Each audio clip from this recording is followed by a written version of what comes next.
আমাদের দেশ থেকে স্বৈরাচার উৎখাত হয়েছে, তবে ইন্ডিয়ার আগ্রাসন আমাদের দেশ থেকে উৎখাত হয় নাই। এই ইন্ডিয়ারা আমাদের দেশে শুধু দিতে চায়, কিন্তু তারা আমাদের কিছু দিবে না, শুধু দিবে তাদেরকে হাজার হাজার গুণ আমরা ইলিশ দিব, আর তারা আমাদের দেশের পানিগুলো ছেড়ে দিয়ে আমাদের দেশের মানুষগুলোকে তারা মেরে মেরে শেষ করে দিবে। 2019 সালে আবরার ফাহাদের পোস্ট আপনারা অনেকে দেখেছিলেন।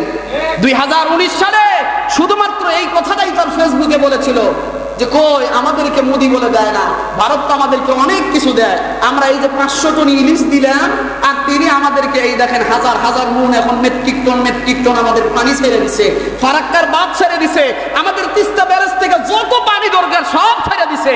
এই পানিতে খালি আমরা হাজার হাজার মন ইলিশ উৎপাদন করব, পরের বছরে আমরা 500 মন কেন, পরের বছরে 10,000 মেট্রিক টন ভারতে আমরা ইলিশ দিব।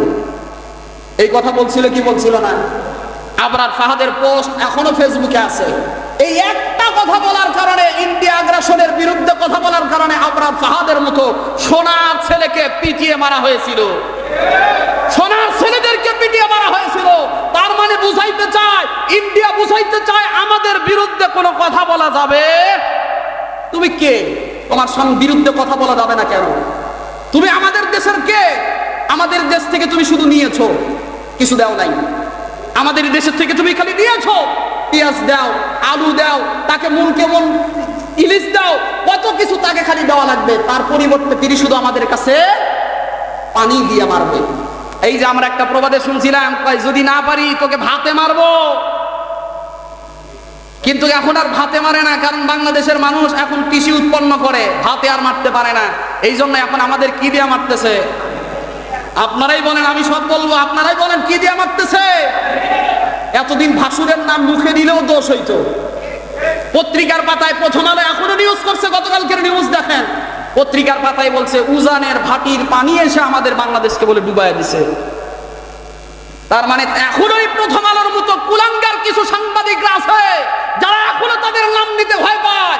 আমরা বলে দিতে চাই, আমরা বাংলাদেশ কারোর কাছে আমরা মাথা নত করতে রাজি না। তোমাদের কিচ্ছু আমাদের দরকার নাই, বন্ধ করে দাও, আমরা কিচ্ছু চাই না। আমরা বাংলাদেশ চাই ইন্ডিয়ার সমস্ত পণ্যগুলো আমাদের দেশে বয়কট করা হবে। ইন্ডিয়ার একটা পণ্য আমরা ব্যবহার করবো না ইনশাআল্লাহ, কারণ এই ইন্ডিয়া আমাদের দেশের আজকে 1.5 কোটি মানুষ, নোয়াখালী ফেরি কুমিল্লার ভিতরে তাকায় দেখেন, 1.5 কোটি মানুষ প্রায় আজকে পানিবন্দী হয়ে আছে।